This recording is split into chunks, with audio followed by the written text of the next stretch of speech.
Olá, boa tarde a todos. Eu fui convidada para falar sobre amamentação, na verdade o título era Aleitamento Materno, e eu resolvi trazer um enfoque então mais na amamentação do que no próprio aleitamento materno. Mas é diferente? Um pouco. Conceitualmente, nós temos diferença entre amamentação e aleitamento. A amamentação é uma forma do recém-nascido receber o leite materno. Então, quando a gente fala em aleitamento materno, quer dizer que a criança está recebendo o leite materno, que pode ser por copinho, por seringa, né, por qualquer outra forma que não seja a amamentação. E quando eu falo em amamentação, eu quero dizer que o recém-nascido está recebendo leite diretamente, justamente porque é onde nós temos uma maior conceituação, um maior número de coisas para trabalhar a respeito disso. Não que o leite materno, né, o aleitamento não seja bom de trabalhar, é bom, ambos são bons, mas a amamentação ela envolve uma série de conceitos, uma série de coisas que eu vou tentar resumidamente trazer aqui. Poderíamos ficar falando dias e dias sobre amamentação, tem muita coisa para poder falar, mas eu tentei fazer um resumo, vamos dizer assim, dos pontos principais. Bom, eu sou Eveline, eu sou professora da Faculdade de Enfermagem da UFMT há 8 anos, trabalho na área de saúde da mulher, estou atualmente afastada para cursar o doutorado e também a minha tese será em amamentação. Então, estou procurando me aprofundar um pouco mais ainda no tema que é a minha paixão desde a graduação. Bom, quando a gente fala, então, em amamentação, o que vem à mente? Vocês que estão me ouvindo, tentem pensar rapidamente, segundos, assim, o que vocês pensam quando a gente fala em amamentação? Normalmente, o que acontece? A gente lembra de coisas bonitas, coisas boas, né? Então, a amamentação é um momento lindo, é um ato de dedicação, é um ato de doação, é um ato de amor, é a realização pessoal. Normalmente a gente pensa em qualidades, coisas boas, sempre vem mensagens boas na nossa cabeça. Raramente, quando se fala em amamentação, se pensa em impotência, em frustração, nas dificuldades que essas mulheres podem vir a ter, nos problemas que podem acontecer para começar a amamentação e para continuar. Os grandes problemas que a gente encontra são continuar, os problemas associados à continuação da amamentação. Às vezes até consegue iniciar, mas não consegue continuar amamentando. Dentro desse contexto todo, pode acontecer muitas vezes da mulher não querer mais amamentar, ela decidir não amamentar. E quando se trata de amamentação, de sentimentos, de escolha, a gente tem que pensar numa outra questão. Compreender o mundo em que essa mulher está, compreender a situação em que ela está inserida, as dificuldades, os problemas que ela está enfrentando, todo o contexto que está inserido nesse momento da amamentação, inclusive familiar, não só dela, mas da família. Então, sentimentos de impotência e de frustração são muito comuns a gente encontrar quando conversa, quando se abre o diálogo com essa mulher. Justamente porque não se fala muito nisso. Se fala da beleza do amamentar, a gente vê nas redes sociais, nós vemos na mídia, tudo o que é bom, mas nunca ou poucas vezes a gente vê o que é difícil, né? O que não dá prazer. Então, a questão da impotência, da frustração dessa mulher que deve ser considerada neste contexto. Bom, então, quando a gente fala em amamentação, nós temos que pensar justamente por ser essas escolhas da mulher, por ser um contexto bem particular, um momento de pós-parto onde ela está se recuperando, onde nasce uma nova pessoa, né? Porque ela vai se tornar uma mãe, agora ela era uma... Nunca ela deixa de ser mulher, mas ela era uma mulher, agora ela é uma mulher-mãe. Então, ela é uma mãe, nasce uma nova. O pai será o marido, era marido, agora será pai. Então também nasce uma nova pessoa que é este pai. Os irmãos, como isso vai ser colocado para essa família? Então nós temos que pensar que a amamentação não pode ser nada imposto, nada forçado. Um peito dado com indiferença, sem vontade, ele chega a ser prejudicial para essa criança, justamente porque ela não está transmitindo toda aquela sensação de amor, de afeto, de carinho. Então, a amamentação jamais pode ser imposta e forçada. Ela tem que ser baseada numa escolha, numa decisão dessa mulher. Então, a gente sempre coloca essa questão da mulher escolher, ela ter autonomia sobre o seu corpo, ela fazer uma decisão em relação a amamentar ou não amamentar. essa escolha por si só não é assim, decidi não amamentar e pronto, né? Então, ela tem que ser uma decisão informada, uma escolha informada. Quando a gente fala em informada, o que significa? Ela tem que saber os riscos de amamentar ou de não amamentar. Quando digo riscos para amamentar, parece uma coisa meio estranha, mas quais seriam os riscos de amamentar? É quando a mulher tem alguma doença que pode passar pelo leite. Então, ela tem que saber. Tem mulheres que, mesmo sabendo dos riscos, resolvem amamentar essa criança. Então, ela tem que estar muito ciente dos riscos de amamentar nessas situações e dos riscos de não amamentar quando ela não deseja amamentar. Os benefícios são inúmeros, conhecidos, muitos. Qualquer publicação que vocês pegarem na internet, qualquer lugar, vocês acabam vendo que tem muitos benefícios, tanto para a mulher quanto para a criança. Então, é importante ela estar ciente desses benefícios. O que traz de bom para ela, o que traz de bom para o recém-nascido. E quais as consequências dessa atitude dela. Então, quando ela estiver bem informada, bem orientada, com todas as informações, aí sim ela vai poder fazer, então, uma escolha, né, uma decisão informada, consciente de exatamente aquilo que ela está fazendo. Isso tudo sempre pautado pelos aspectos éticos e legais, tanto nosso quanto profissionais, né? Quanto pelo nosso código de ética profissional, pelas leis que estão em vigência, quanto pelos aspectos éticos da nossa profissão. Então, não basta ser só legal, tem que ser ético também. A ética, ela é pautada em 4 princípios básicos. São eles autonomia, beneficência, não maleficência e justiça. Nossa, mas Eveline, o que você quer dizer com isso? Né? O que são esses princípios? Né? Para se ter uma ética, a gente tem que respeitar a questão da autonomia. Então, como eu falei anteriormente, a autonomia é você poder gerir o seu próprio corpo, o que eu quero e o que eu não quero para mim, baseado em uma decisão informada, com conhecimento. Não é só quero porque eu quero e não quero porque eu não quero. Então, você tem que estar informado de todos os riscos, benefícios, consequências. Outra coisa em relação à beneficência e à não maleficência. Beneficência é o fazer o bem para aquela pessoa. E não maleficência, não causar o mal. Ou seja, não a expor a riscos. Ou se por acaso, porventura, algum risco for identificado, que ele seja menos possível. Né? Então, diminuição desse risco.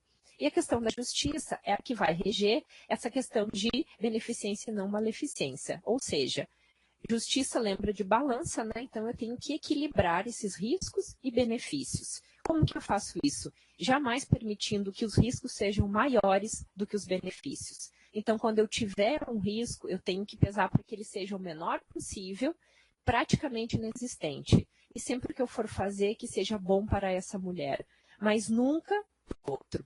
Quando eu levo em consideração esses aspectos éticos e legais, dificilmente eu vou ter uma atitude, eu vou ter alguma ação que vá prejudicar essa mulher, porque vou ter sempre em mente esses princípios, e principalmente o que a legislação, o que as leis em vigor no país falam a respeito disso.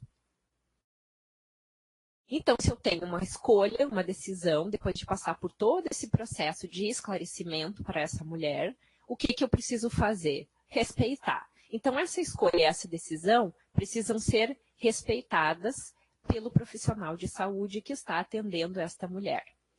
Quando eu falo em respeitar, é respeitar mesmo, de verdade. Eu respeito a mulher, mas eu saio julgando a atitude dela. Como pode? Essa mulher é monstro, ela não quer amamentar o filho. Então, eu estou julgando neste momento. Quando eu falo em respeitar, é respeitar de verdade. Principalmente na escolha de não amamentar. Porque respeitar quando ela escolhe amamentar é muito mais fácil do que respeitar quando ela escolhe não amamentar. Assim como é bem difícil quando ela escolhe amamentar, tendo algum risco para essa criança, ou seja, podendo ter alguma doença que pode ser passada pelo leite. Então, também a gente tem que ter esse cuidado de não julgar. Quando a gente fala em não julgar, ele vai além da emissão da nossa opinião. Né?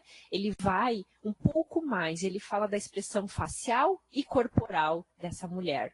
É o caso desse profissional que está recebendo essa notícia dessa mulher que deseja amamentar, tendo algum risco para essa criança, ou não amamentar, né, como uma escolha. Então, eu tenho que ter muito cuidado quando me posiciono e a mulher me dá a notícia. Então, ela diz, não, eu não quero amamentar. Então, vocês veem essas expressões faciais são muito corriqueiras, né?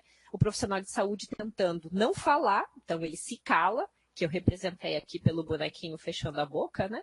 Ele não se cala, mas ele mantém algumas expressões faciais que chocam e que a mulher nessa hora vai estar vendo o que vocês estão fazendo e já vai se sentir pormenorizada, já vai se sentir afastada. Então, você já quebra um pouco a possibilidade de estabelecer um vínculo e tentar ou reverter, se assim for o interesse dela, ou informá-la, ou apoiá-la. Então, você já está demonstrando que você não está criando a oportunidade de ela falar, você não está aberto para ouvir o que ela tem a dizer. Então, muito cuidado com as nossas expressões faciais e corporais, né?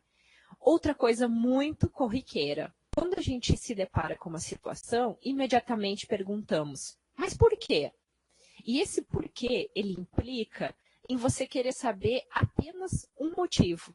Ah, eu não quero amamentar, por que isso ou por que aquilo? Então, a gente tem que tentar fazer uma abordagem um pouco mais ampla e falar com ela, conte-me o que te fez tomar essa decisão. Quando eu me coloco nesse sentido de conte-me o que te fez tomar essa decisão, eu estou mostrando para ela que eu estou interessada em saber tudo o que acontece com ela. Por que ela chegou, o que a fez chegar a isso. Não apenas porque ela não quer amamentar, mas o que a fez tomar essa decisão, que coisas ela passou, que dificuldades, que ansiedade, o que aconteceu com ela para que ela chegasse no momento e escolhesse não amamentar ou amamentar se ela tem algum risco que possa contaminar essa criança. Então, a gente dessa mulher, conhecer, como eu falei lá no comecinho, o contexto que ela está inserido, quais são os reais problemas pelos quais ela passou e que ela não está querendo amamentar. Quando a gente fala em escolhas em amamentação, como escolhas em muitas coisas da nossa vida, a gente pensa imediatamente na vontade da mulher. Ah, aquela pessoa escolheu não fazer. Era a vontade dela. Só depende da vontade dela. A gente se equivoca quando fala isso. Justamente porque a gente sofre muitas influências no nosso cotidiano, na nossa história, para a gente poder tomar algumas decisões na nossa vida. Uma delas, e a mais importante, que eu considero hoje, é a questão das mídias sociais. Né? Nós temos a TV, nós temos a internet, jornais e revistas. Essas mídias, elas acabam fazendo o quê? Elas acabam influenciando nas nossas decisões. Nós estamos inundados em conhecimentos e informações que chegam toda hora aos nossos celulares, né, pela internet. E como filtrar essas questões? Então, normalmente a gente precisa se informar muito para conseguir filtrar e ver o que realmente é bom, o que realmente é melhor para mim, para o meu contexto, para o que eu quero naquele momento. Então, as mídias, elas nos influenciam muito nas decisões. Também temos a questão cultural. A cultura, ela vem sempre, né? O ser humano é um ser cultural. Ele é construído com base naquilo que você viveu a sua vida inteira, com coisas que vêm da sua avó, da sua mãe, né, dos seus ancestrais, lá desde o seu pai, antes do seu pai nascer, antes da sua mãe nascer. Então a cultura ela vai sendo construída na sociedade. E essa cultura afeta muito o que vamos querer e o que vamos não querer, no caso, para a nossa vida, para nossas escolhas. Né? Ela direciona muito o que vamos escolher para fazer. Junto com a cultura e com as influências da mídia, né, no caso, que também, além de nos influenciar, também sofre nossas influências, então é uma via de mão dupla, né? A TV muitas vezes passa aquilo que é um consenso na sociedade, então da mesma forma que elas influenciam e que nós as influenciamos, se começarmos a olhar ao nosso redor, a gente começa a perceber da onde vem certas influências que a gente tem, além da cultura, e além das mídias sociais. Se vocês pararem para pensar um pouquinho e olhar numa loja de brinquedos, o que a gente vê muito, né? Bonecas com chupeta e mamadeira. Ah, o boneca para de chorar quando você dá mamadeira. A boneca para de chorar quando você dá chupeta. Ela é um influenciador para as nossas decisões, mas ela também é uma resposta ao que a nossa sociedade tem colocado hoje, né, como forma de alimentar crianças, que é a questão da mamadeira e da chupeta. E isso pode ser tanto um reflexo para nós, como um aprendizado para uma criança.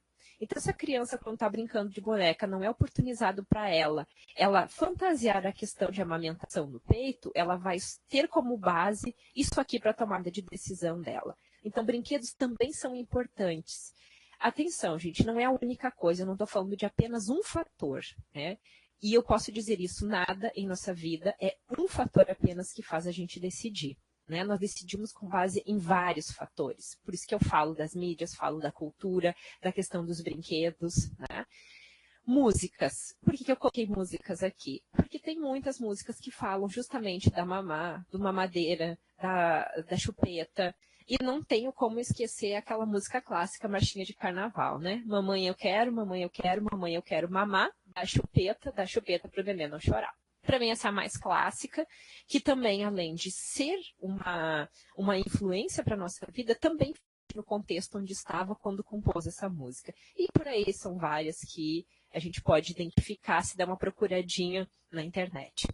A outra questão, a lista do chá de bebê. Se também vocês pararem para pensar um pouquinho, vocês vão ver que diversas mulheres, quando liberam a lista para o chá de bebê, vocês vão ver que encabeça lá mamadeira, escova para limpar a mamadeira, chupeta, pregador de chupeta. Na própria lista desta mulher, já está implicado que ou ela escolheu na lista não amamentar, ou a sociedade está dizendo para ela, olha, você tem que ter uma mamadeira, você tem que ter uma chupeta, porque é assim que é quando a mulher tem um neném.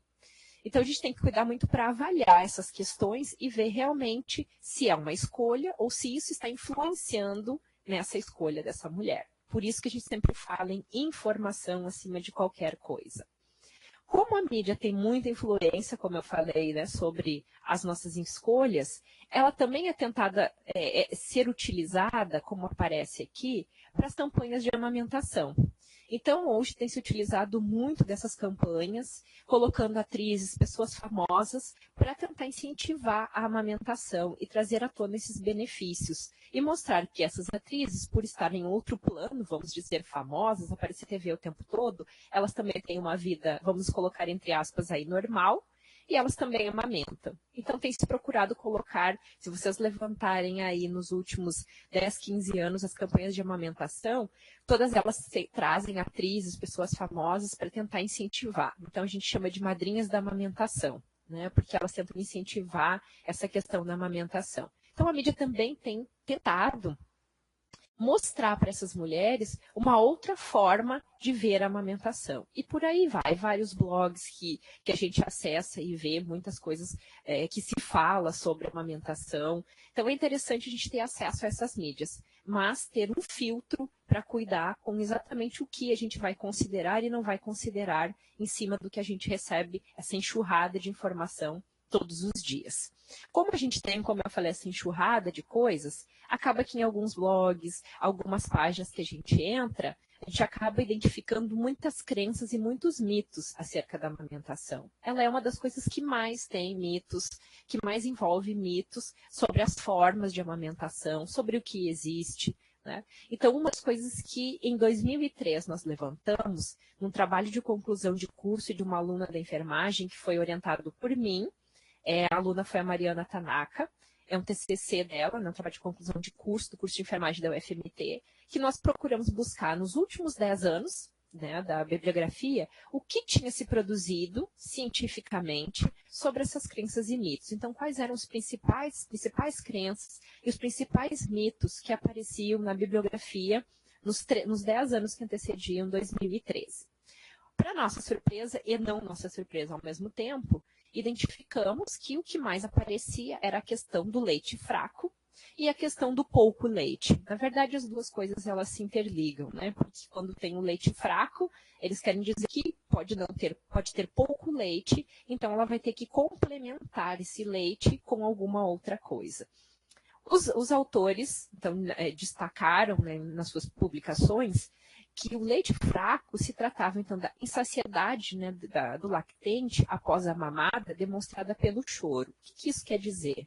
Que o neném mamava e acabava chorando. Então, isso dava a impressão nas mães de que o seu leite era fraco ou, então, que o seu leite era insuficiente. Com base nisso, então, ela tinha necessidade de complementar, ofertando líquidos, que receba leite do peito, né, leite materno, por 6 meses, exclusivamente, o que se chama de amamentação exclusiva, né? Aleitamento materno exclusivo, por 6 meses. Depois disso, que ele receba complementarmente até os 2 anos de idade. Então, que seja o aleitamento materno junto com as papinhas, né? Introduzir outros tipos de alimento para essa criança até os 2 anos. Então, quando a gente fala de líquidos antes do período recomendado, é leite, é líquidos, né? Água, chás e outras coisas que não sejam os remédios, né? Porque existem xaropes que precisam ser dados para a criança, mas tirando os medicamentos, líquidos que não são recomendados antes dos 6 meses de idade. Porque até aí, como fala o nome, né? Aleitamento materno exclusivo, somente leite materno fornecido para esse recém-nascido. Essas crenças e esses mitos, principalmente o do leite fraco, ele foi encontrado como a principal justificativa para a introdução precoce de fórmulas infantis. O que são as fórmulas infantis? São os leites em pó, né? Aqueles leites de latinha que se compra, se acha nos supermercados, farmácias, e são diluídos com água para ser ofertados à criança. Então, o leite fraco, se a mulher tem leite fraco, o que eu faço? Compro um outro leite e complemento ou troco esse leite da mãe fraco pelo leite mais forte, que é o leite de latinha, né? O leite em pó. Então, esse mito do leite fraco, ele vem sustentado pela aparência aguada do leite, né? Pela aparência aguada do colostro. Nos primeiros 3 dias depois do pós-parto, o primeiro leite que desce pela mama é o colostro, que é um leite mais um aspecto mais aguado, e isso colabora para essa questão do leite fraco. Como ele parece uma água meio transparente, ele dá essa falsa impressão que ele não sustenta essa criança e que a criança precisa receber alguma outra coisa para saciar sua fome. Antigamente, por que está escrito desprezar aí? Antigamente, isso muito antigamente, eles consideravam o colostro como uma coisa fraca e que precisava ser desprezado, ser jogado fora. Então, muitas mulheres eram orientadas a ordenhar, né, tirar esse leite e colocar fora. Por isso que vem desde esse tempo que as pessoas acham que o colostro, pela aparência aguada, não sustenta essa criança. O que se sabe que é hoje um mito, justamente porque o colostro, ele é um bem precioso, eu posso colocar desta maneira, um bem mesmo, é algo muito precioso para essa criança, justamente por ele ser rico em água, em lipídio, em proteína e principalmente em imunoglobulinas, que são o que vão fazer com que o sistema imunológico dessa criança seja reforçado. Então, vamos colocar aí que é o primeiro reforço que essa criança recebe de imunidade da mãe, é esse leite. Então, esse colostro, ele é riquíssimo e jamais, né, deve ser desprezado, deve ser utilizado como um bem muito precioso mesmo por essa criança e por esta mulher. Os leites que a mãe tem, né, eu digo os leites porque ele passa por fases, e esse primeiro, como eu falei, é o colostro, que são nos primeiros aí 7 dias, então tem 3 dias em que ele vem em menor quantidade, depois ele começa a aumentar um pouquinho e ele começa a vir em maior quantidade. Então o colostro ele fica em torno de 7 dias saindo do peito da mãe.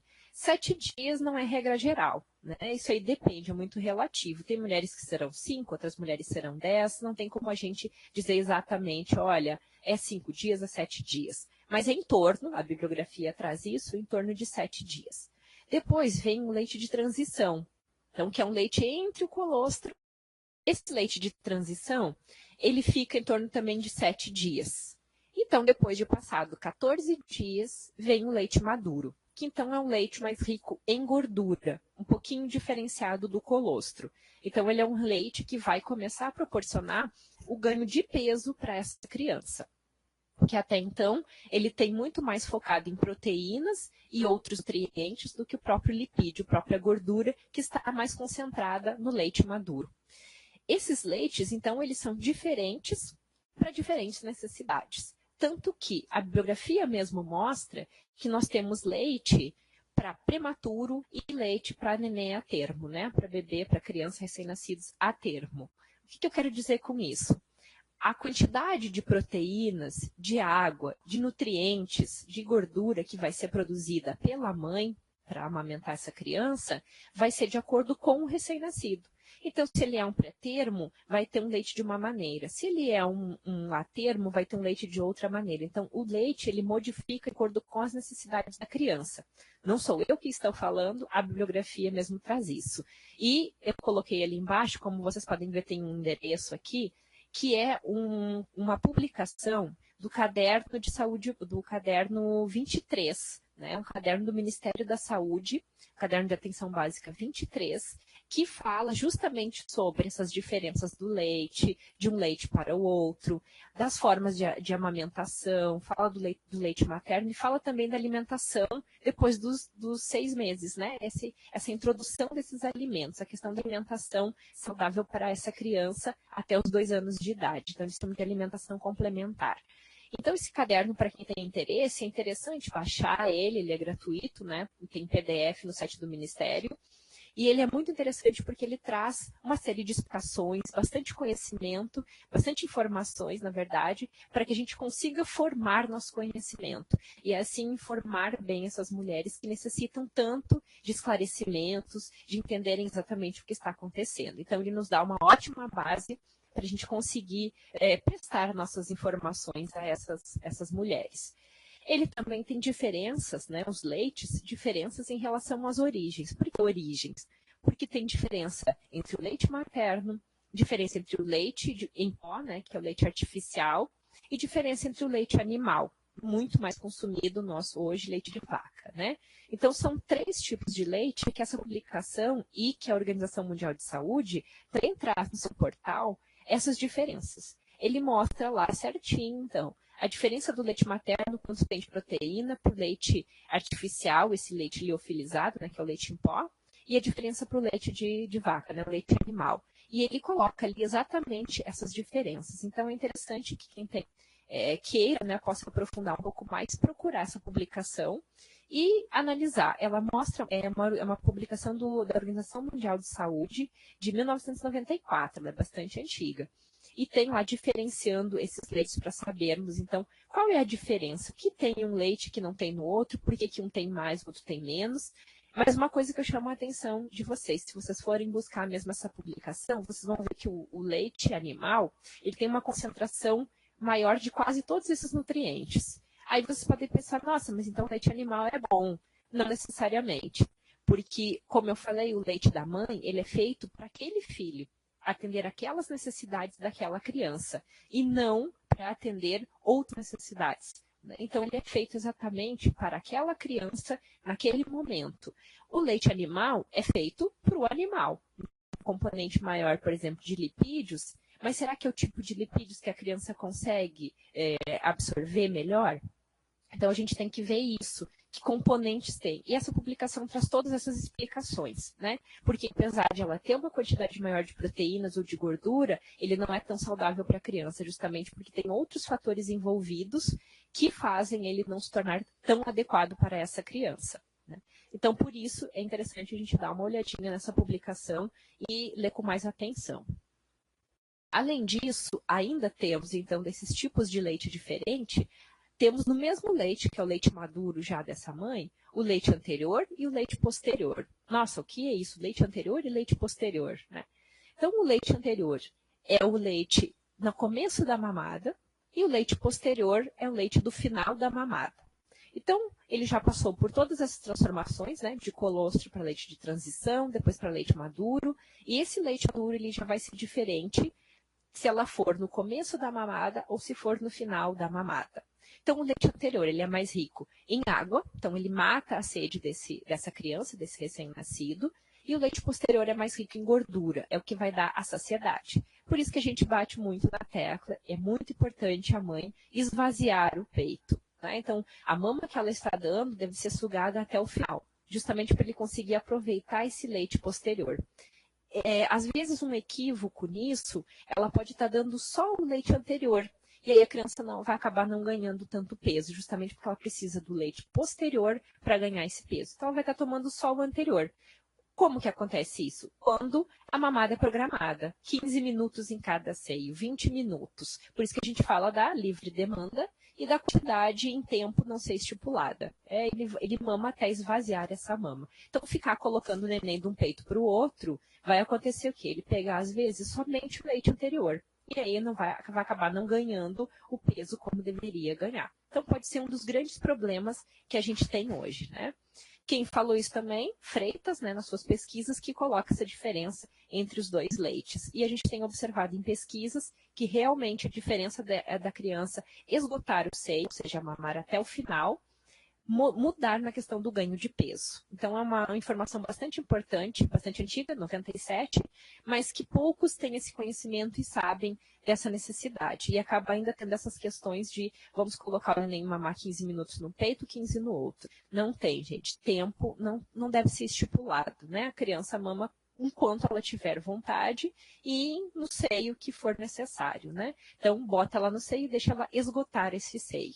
Se ela não conseguir, tudo bem, aí não é um problema, né? Ela não conseguiu, quer dizer que ela já está satisfeita. Provavelmente ela já tenha adquirido um pouco do leite posterior. E como eu disse, o leite ele vai se adaptar. Se a criança não mama até esgotar, ele vai produzir, esse leite da mãe, ele vai ser menos quantidade, com mais concentração. Então, na próxima mamada, ele vai receber esse leite posterior do mesmo jeito. E ele vai se adaptando a essas necessidades da criança. Bom, ainda a questão do pouco leite, como eu falei um pouquinho do leite fraco, elas são as duas coisas muito próximas, né? O pouco leite e o leite fraco. Então, a gente tem, quando fala em pouco leite, uma questão muito importante que os autores trazem para a gente, que a gente identificou nesse trabalho de conclusão. A hipogalactia, então, que é a diminuição, né, a produção, a baixa produção de leite materno, é um fenômeno raro. Na maioria das vezes, a hipogalactia, ela acontece em muito poucas mulheres, muito poucas mesmo. E o que acontece mais é a percepção dessa mulher estar alterada em relação à sua produção de leite. Ou uma outra coisa muito frequente, quer dizer que a criança fica o tempo todo mamando, o tempo todo. Ah, eu dou mamada, daqui meia hora ela quer de novo. Eu dou, daqui a pouco ela quer de novo. Então está mostrando que o meu leite é pouco ou que o meu leite é fraco. Então isso faz a mulher perceber que ela está produzindo pouco leite. E na verdade não necessariamente pode ser uma baixa produção de leite. E sim pode estar relacionado com algum outro problema que a gente traz aqui, colocando como, né, os próprios autores da Organização Mundial de Saúde e Walsh e Durman, eles colocam aqui que uma das possibilidades de baixa produção, ou dessa percepção de baixa produção, é a oferta de líquido para esse recém-nascido. Então, eu dou líquido para ele, eu dou chá, eu dou água, eu faço a introdução de chupetas e mamadeiras, e mamadas curtas e com baixa frequência. Então, isso pode acarretar uma baixa produção de leite, ou então uma percepção de baixa produção do leite. Mais à frente vocês vão ver que eu vou tratar um pouquinho que a sucção da criança é o que faz produzir esse leite. Se ela está sugando pouco, obviamente vai ter pouca produção de leite. Então, ela pode achar que essa pouca produção é em virtude de ela não produzir. Mas, na verdade, ela não está colocando o neném no peito o suficiente para que ele consiga mamar e consiga suprir essa necessidade de ela produzir mais leite. Então, quando eu falo em oferta de líquidos, que eu dou esse líquido para a criança, vocês podem observar nessa imagem aqui, que o tamanho do estômago desse recém-nascido, ele modifica no primeiro mês, principalmente. Então, no primeiro dia, ele é muito pequeno. Agora, vocês imaginem, eu dou o peito, né? Então, a criança suga, mas não suga muito porque ela ainda está aprendendo a sugar, e depois também vou falar um pouquinho disso, ela está aprendendo a sugar esse peito, então ela suga e não sugou o suficiente para ficar satisfeita. Eu ofereço água porque acho que ela não está satisfeita, e aí ela enche o estômago só de água. Na próxima mamada, ela já vai estar com o estômago cheio, e como ele é muito pequeno, ela já não vai mais querer tanto o leite materno. O que vai acontecer? Ela vai mamar menos. E cada vez isso vai se repetindo, ela vai mamando menos e diminuindo a produção de leite. Então, não é a hipogalactia ou a baixa produção que está acontecendo, mas sim uma produção, não por um problema, mas por uma má interpretação do que ela tem que fazer em relação a esta produção de leite. Quando eu falo isso, a hipogalactia ela pode ser decorrente de vários fatores, doenças da mãe, algumas malformações, alguns problemas, mas não necessariamente esse pouco leite que a gente está falando aqui tem a ver com a hipogalactia, justamente porque é um fenômeno muito raro. Justamente esse pouco leite aqui pode ser a percepção dessa mulher que está tendo em relação ao pouco leite, ou em virtude dessas questões aqui. Então, quando eu faço a introdução de chupetas ou mamadeiras, o que acontece? Eu oferto outros tipos de bico. E quando eu oferto outros tipos de bico, é muito mais fácil eu sugar a mamadeira e sair o leite da mamadeira. É muito mais fácil do que no leite do peito. Porque no peito ela tem que sugar com muito mais força, é mais difícil, ela tem que ter uma boa pega nesse peito, senão ela já não vai conseguir sugar o leite adequadamente. Então ela vai começar a achar, não, do outro jeito é mais fácil, eu vou fazer o quê? Eu vou começar a querer só mamadeira e chupeta, eu não quero mais o peito da minha mãe porque é mais difícil, eu tenho mais trabalho. Então isso pode gerar um confundimento dessa criança e ela começar a largar o peito. As mamadas curtas e com baixa frequência é outro problema, porque se ela não mama, se ela não suga, a produção dos hormônios para liberação do leite vai ser menor ainda. Então, mamadas muito curtas ou com baixa frequência vão ocasionar, infelizmente, uma baixa produção de leite. Então, na verdade, tudo pode ser resolvido de leite fraco, de percepção de leite fraco. Se for hipogalactia mesmo constatado isso, aí são formas de tratamento, então é outra questão que eu não vou entrar agora, né? Estamos falando apenas do mito e das crenças do leite fraco ou do pouco leite.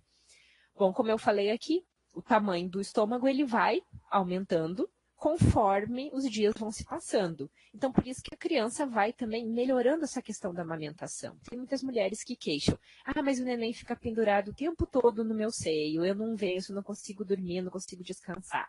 O primeiro mês é sempre mais complicado, porque é uma adaptação desse neném e dessa mãe a essa nova rotina. Então, com o passar do tempo, como o estômago vai aumentando, as mamadas vão ficando mais espaçadas e ela vai conseguir começar uma rotina em relação a essas mamadas. Não vai ser assim tão trabalhoso e a qualquer hora ela vai ter que dar o peito para a criança, justamente porque ele vai crescendo e vai se adequando e vai se adaptando a essa nova realidade. Então, a gente sempre tem que pensar que esse primeiro mês é um mês bastante difícil, com um monte de adaptações e que tem que estar toda a família envolvida nessas adaptações. E o profissional da saúde tem que estar atento justamente nesse primeiro mês, porque é o grande problema, é onde mais acontece o desmame precoce. São as mulheres que não conseguem dar conta justamente pelo tanto de demanda, pelo tanto de dificuldades, pelo tanto de coisas novas que acontecem nessa fase, e elas acabam desmamando, elas acabam largando a amamentação. Também pela questão da dor que às vezes provoca. Então, esse mês é o que elas têm que ter mais apoio, apoio contínuo, tanto dos profissionais quanto da sua família.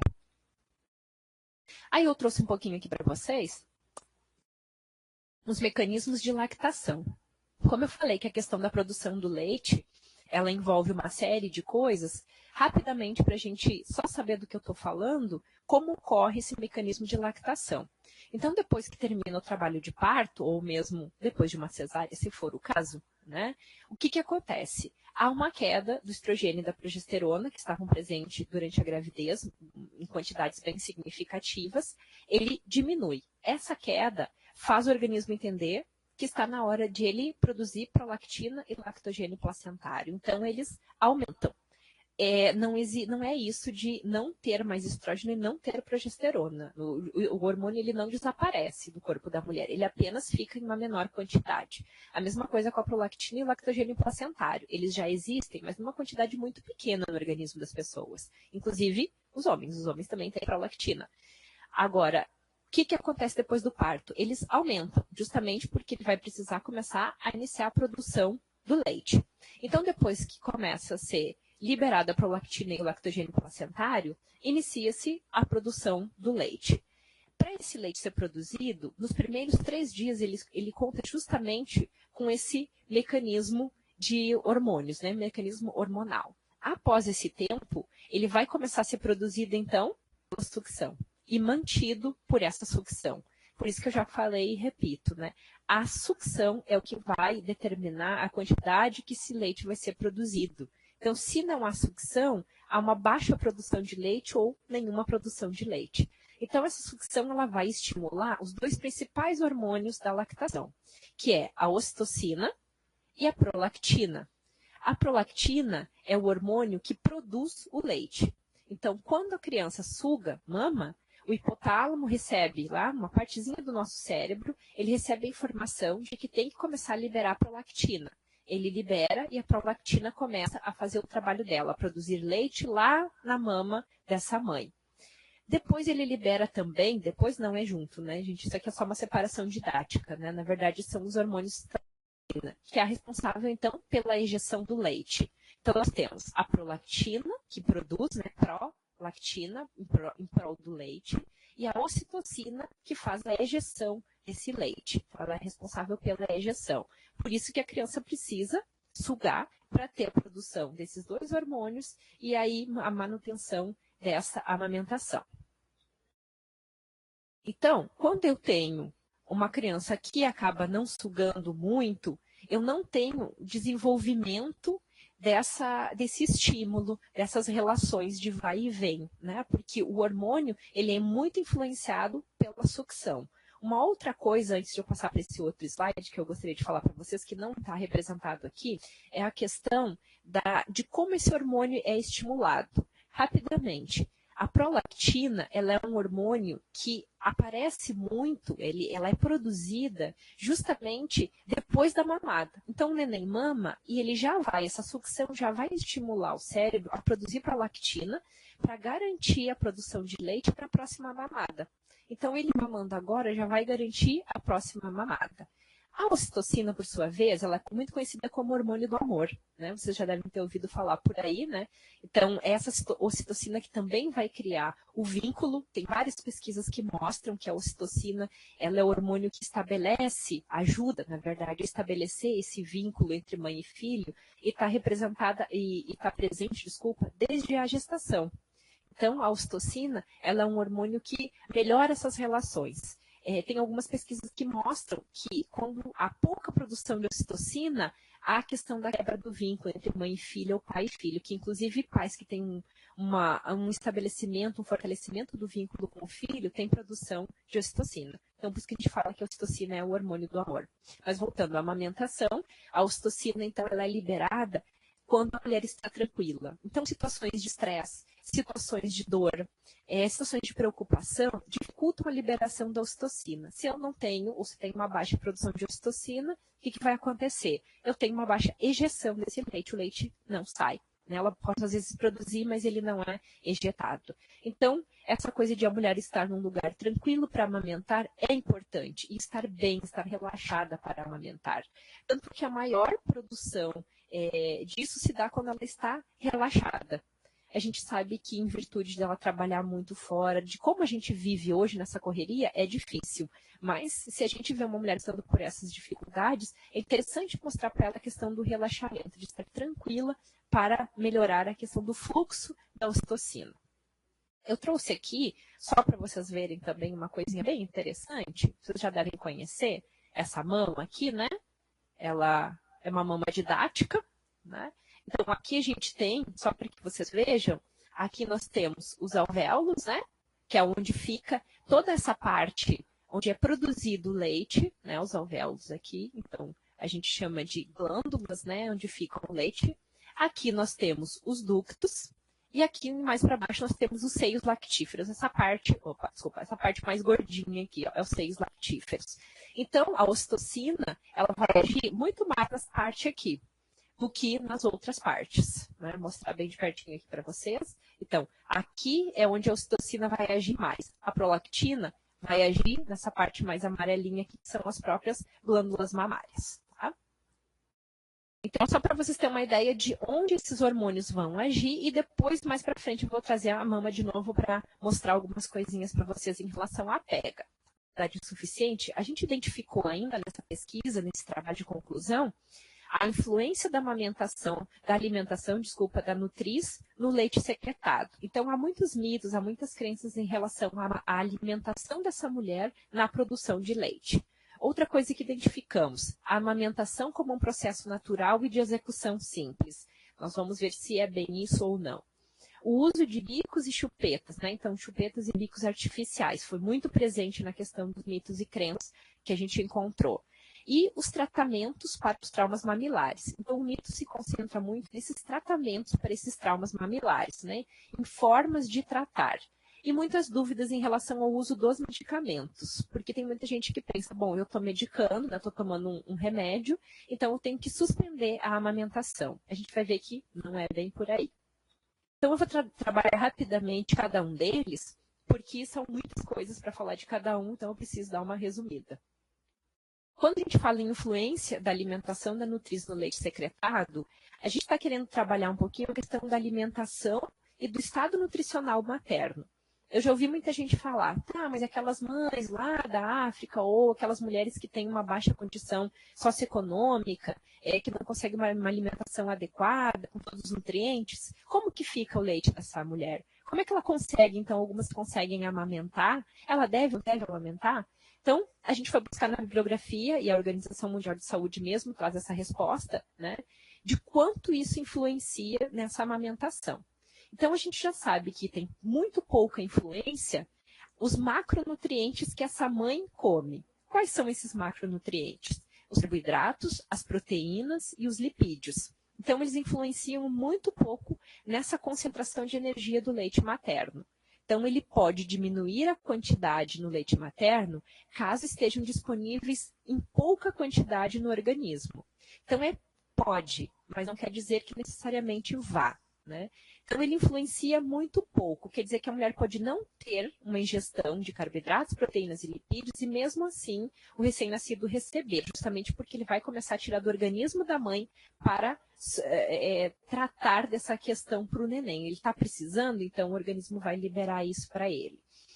Os micronutrientes, que são as vitaminas e minerais, já são completamente diferentes. Eu preciso ter no leite materno, precisa ter no corpo da mãe para que eles passem para o leite materno. Então, a dieta da mãe precisa conter vitaminas e minerais para que o leite contenha vitaminas e minerais.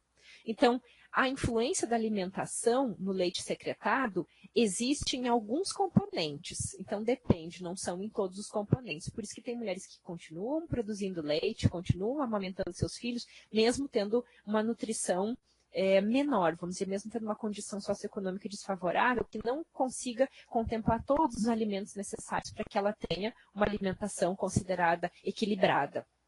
Então, ela vai ter essa dificuldade em relação às vitaminas e minerais. A outra questão é em relação à amamentação como um processo natural e de execução simples. Não é bem assim, né? A gente sabe que a amamentação, na verdade, a sucção do bebê é uma coisa instintiva. Ele nasce procurando o seio, tanto que se você largar uma criança em cima do peito da mãe, ele vai procurar. Agora, a amamentação é uma questão que tem que ser apreendida. Né? Por que a gente fala aprendida? Porque o neném vai sugar, mas será que ele está pegando a areola? Será que ele está pegando só o mamilo? Como que está esse posicionamento desse neném na mama? É isso que a gente tem que pensar. Por isso que fala que a amamentação tem que ser aprendida, porque ele nasce, sabe, adequada para conseguir aproveitar bem e sugar bem e conseguir ter o leite que ele tanto precisa, com os nutrientes que ele tanto precisa. Né? Então, a gente vê muitas dificuldades durante a amamentação. Se fosse um processo natural e fácil, não haveriam essas dificuldades. E pelo que a gente observa e pelo que a gente lê, a gente vê muitas e muitas dificuldades, muitas mulheres queixando dessas dificuldades.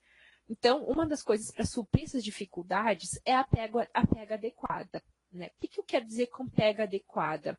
Eu tenho que ter muito cuidado justamente porque existia um tempo atrás o mito de que só tinha que pegar no mamilo. E hoje a gente sabe que não é só o mamilo. A criança ela tem que pegar a maior parte da areola. Né? Volto de novo com a minha mama aqui para vocês verem. Então, a areola é essa partezinha mais escurinha aqui do peito. Temos o mamilo e temos a areola. Então, quando o neném abocanha, ele tem que abocanhar, vou virar de lado, toda essa parte aqui. Porque justamente quando ele faz esse abocanhamento, lembra que eu mostrei antes para vocês? O que vai acontecer? Ele vai pegar essa parte, olha aqui, ó, dos seios lactíferos. E não vai pegar só o mamilo, que é só aqui na ponta, e que realmente não vai sair quase nada. Ele vai ter que fazer muita força, vai sugar muito, e muito pouco vai acabar saindo deste seio. Né? Então, acaba criando um outro problema que nós vamos falar um pouquinho mais à frente. Então, quando ele mamar, ele tem que abocanhar toda essa região aqui dos seios lactíferos para que ele, apertando esse seio, libere o fluxo de leite materno. Então, por isso que a gente fala muito que a pega adequada é a pega de toda a areola e não somente do mamilo que está aqui. Então, isso é uma coisa que se estudou ao longo do tempo e se descobriu que a pega adequada é um fator que pode ajudar e muito a suprir as dificuldades de amamentação das mulheres. Então, a pega adequada, eu diria que ela está no topo da pirâmide, é o top de linha, como a gente falaria aqui. Uma pega adequada previne muitos futuros problemas que possam aparecer. Para ter essa pega adequada, também eu tenho que pensar numa boa posição, tanto fetal, né, tanto do recém-nascido quanto da mulher, em relação à posição para a amamentação. Eu só vou passar rapidinho para mostrar para vocês as posições para amamentar. Então, aqui a gente vê que a posição tem das mais variadas possíveis que vocês podem observar, tá? Então, aqui tem sentada, tem deitada, tem recostada. Então, a mãe tem que estar muito bem posicionada, relaxada, porque vocês imaginem ela ficar em torno de 30, 40 minutos, vai depender da criança, de quanto tempo ela fica no seio, ela mal ajeitada, né? E não estando relaxada para poder amamentar. Então, a posição tem que ser muito bem escolhida para a mãe, mas também para o neném. Então, temos a posição tradicional de amamentação, né, onde a criança fica bem apoiada nos braços da mãe. Temos a posição dela deitada, então a criança deitada aqui. Tem outra posição dela em cavalinho, então ela, cavalinho na perna. E tem a posição de jogador de futebol americano, né, que é colocar a criança embaixo do braço, do mesmo lado do seio que ela está amamentando. Então, são várias posições que podem ajudar na amamentação, né, na pega correta, e também ajudar, por exemplo, se ela tiver uma concentração maior de leite em determinada área do peito, o posicionamento da criança pode ajudar, inclusive, a dissolver aquele nódulo que está se formando ali por leite, né? Nódulo que eu falo em termos de leite concentrado, né? Que a gente chama de leite que empedrou. Então, o queixo da criança batendo ali pode já ser uma massagem para ajudar a diluir. Ou então, você modificar essas posições vão ajudar também na melhor extração do leite, o tipo de machucado nessa mama, pode ajudá-la a posicionar melhor para não doer tanto o peito. A gente tem aqui também algumas imagens que se relacionam ao posicionamento de gêmeos. Então, é possível, né, quando temos gêmeos, amamentar em algumas formas, né, algumas posições diferentes. Então, em relação à posição, vocês encontram várias fotos várias imagens na internet, tá? Bom, a gente falou da posição e eu pulei porque eu quero me deter um pouquinho mais em relação à pega. Aqui nós vemos duas imagens que mostram uma pega e aqui outra pega. Vocês conseguem observar daí a diferença dessas duas pegas? Então, o que eu quero chamar a atenção para vocês, né? O que a gente vê aqui que pode considerar isso aqui uma pega adequada, né? Nós vemos o queixo muito próximo do peito da mãe aqui, a criança bem de frente para ela, né? O narizinho está bem próximo do peito, e vocês observam aqui que a criança dá um jeito de liberar as vias aéreas para ela conseguir uma melhor respiração, né? As bochechas estão bem saltadinhas aqui, estão bem redondinhas e para fora. A tradicional boca de peixe que a gente sempre fala, e o lábio inferior voltado para fora. Uma coisa importante de observar, eu tenho mais areola na parte de baixo, livre, do que na parte de cima. Então, isso aqui me dá um indício de que a pega está correta. Então, eu posso fazer esse tipo de observação para conseguir avaliar uma amamentação. Então, quando a mulher me diz, olha, meu neném não está sugando direito, eu não estou conseguindo, é importante avaliarmos a pega, e se a gente souber quais são os fatores que levam a uma pega correta, vai ajudar bastante a aliviar esse problema, né, a resolver esse problema em relação ao que ela está relatando. Qual a diferença para essa imagem aqui, né? Então, nós vemos que aqui a bochecha da criança está encovada, o queixo está bem longe, aparentemente ele está um pouquinho de lado para essa mãe, ele não está bem barriga com barriga, né? Ele está um pouquinho lateralizado, o nariz também está longe da mama, a boca não é bem boca de peixe, está aberta até demais, ó, não chega a fazer aquela boquinha de peixe, né? Nós temos areola em cima e areola embaixo, então não está um abocanhamento adequado, e uma outra coisa que há pouco tempo a gente descobriu, né? Que é a questão de segurar a mama em pinça. Quando a gente segura a mama em pinça, você está fazendo o quê? Trancando aqueles ductos, e novamente vamos para a mama aqui, né? Trancando aqueles ductos que a gente falou. Quando eu seguro a mão em pinça, o que, que eu faço? Ó, eu aperto isso aqui, né? E eu tenho dificuldade, eu tranco o fluxo. Então, eu apertando aqui, eu tranco o fluxo da mama e ela acaba não saindo o leite. Então, a mão em pinça já não é mais recomendada. A gente tem o cuidado de mostrar para ela que ela segure, vamos colocar, posicionar aqui, que ela segure, né? Vocês estão conseguindo ver minha mão aí? Embaixo da mama e não mais, né? Assim. Mas que ela segure, que ela apoie a mama assim. Isso vai facilitar bastante na hora de sair o leite. Então, um posicionamento já pode melhorar muito a questão da amamentação. A pega, nem se fala, né? Pode resolver vários problemas. Aqui eu deixei para vocês 2 links de 2 vídeos no YouTube que são muito bons e mostram como fazer a pega correta. Então, para quem pretende aconselhar, né, orientar em amamentação, é interessante que dê uma olhada nesses vídeos e veja, eles explicam passo a passo como eu tenho que fazer para posicionar bem, corretamente, para ajudar essa mãe a ter uma melhor pega com essa criança. Então, são vídeos bem didáticos, bastante interessantes. Qual a outra crença ou outro mito que também encontramos na bibliografia? A questão do uso de chupetas e bicos artificiais. Por quê? Uma coisa eu já adiantei quando eu falei naquele outro slide, que o uso de bicos ele acaba começa a ter uma sucção mais fácil, ela consegue o leite que deixa ela satisfeita mais rápido, sem fazer muita força. Então, quando ela começa a ter esses bicos, acontece esse tipo de confusão com a criança. Ah, então eu vou condenar a mulher que está usando bicos e chupetas e mamadeiras. A gente tem que ter cuidado, lembra que eu falei, não julgar e não dar nossa opinião. O que importa não é a nossa opinião, é nós darmos informações baseadas em evidências científicas para que ela possa fazer a escolha dela. Então, nossa opinião não é importante, a gente não precisa dar a opinião. Né? A opinião é minha, eu guardo. Né? Eu dou informações para que ela faça uma avaliação em cima dessas informações que ela está recebendo. Essas informações, como eu falei antes, pautadas nos preceitos éticos e legais e também científicos. Bom, quando eu falo então em uso de chupetas, eu tenho os movimentos para a sucção dessa criança, como eu já falei, facilitados. E eles são diferentes entre mama e mamadeira. Quando eu faço a sucção na mama, ele tem que fazer uma força maior. Então, ele vai trabalhar mais os músculos da face. Vai trabalhar melhor a questão do palato, né? O palato, ao céu da boca, que a gente chama, ele também vai ficar numa forma melhor para facilitar a respiração, a articulação das palavras, a própria arcada dentária. E isso vai ser facilitado pelo processo de amamentação, né? Aleitamento ao peito materno. Quando eu dou mamadeiras e chupetas, o que acontece? Esse estímulo neurológico do crescimento e desenvolvimento maxilomandibular, ele é interrompido. Então, ele vai parar de crescer adequadamente, porque ele não vai mais ser exercitado, e é músculo, né, gente? Se a gente não vai para a academia e mantém os músculos exercitados, eles crescem e ficam de uma maneira definida. A mesma coisa acontece com os músculos da face da criança. Quando ela amamenta no seio, também, né? Ele vai ser sempre trabalhado e vai ter um melhor desenvolvimento.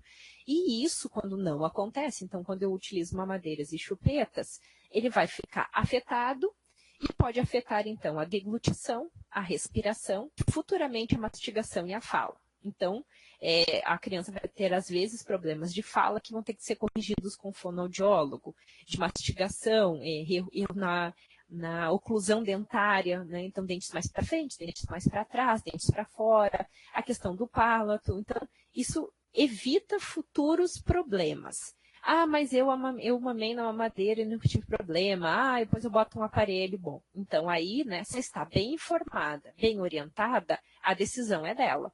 É como eu falei, não nos cabe julgamento e nem dizer se ela está certa ou se ela está errada. Informamos e a partir daí a decisão é dela.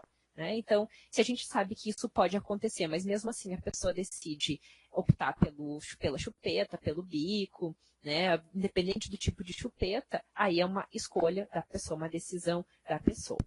Em relação aos tratamentos para os traumas mamilares, como eu falei antes, são o que surgem muitos mitos em relação ao que colocar para melhorar os traumas. Os traumas aqui, eles são vários, né? Inclusive até manchas vermelhas, manchas roxas, manchas brancas, maceração desse mamilo, mas os principais que a gente encontra são as fissuras, né? A rachadura mamilar são as principais. E elas podem acontecer por causa desses motivos que estão aqui embaixo. Então, além de uma pega não adequada, né, a fissura mamilar pode acontecer com mamilos curtos, planos ou invertidos. Então, quando o mamilo ele é muito difícil da criança abocanhar, ele pode gerar um trauma mamilar. Agora eu abro um parênteses aqui para dizer que não é impossível a amamentação com mamilos curtos invertidos, ao contrário do que muitas pessoas dizem. Eu tenho meu mamilo curto, não vai dar, meu neném não pega, não suga.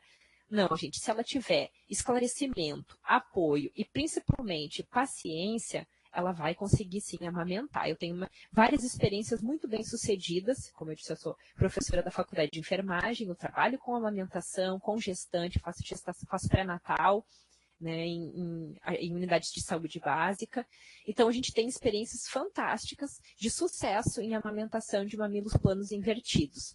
Dói, é difícil, muito, mas com persistência e apoio elas conseguem. Então, não é um impedimento, é apenas um problema que pode surgir justamente por ela não ter um adequado manejo na hora de começar a colocar a criança. Então, como ela tem um mamilo curto ou invertido, a criança não consegue pegar direito, né, não facilita tanto a pega, e ela acaba machucando porque ela faz uma sucção muito forte ou uma sucção inadequada. E aí machuca e acaba gerando essa fissura. Mas não é um impedimento de amamentação de modo algum. Pode ser um fator dificultador, mas nada que, como eu falei, não seja resolvido. Disfunções orais na criança, como o freio de língua excessivamente curto, também vai ser difícil na sucção. Então, ela pode sugar forte demais ou uma pega inadequada. O uso inadequado de bomba de extração de leite. Eu fiz questão de colocar a palavra inadequado, porque não é proibido utilizar bombas de extração de leite. Tem mulheres que optam por utilizar, tem mulheres que optam por fazer a extração manual, a ordenha manual.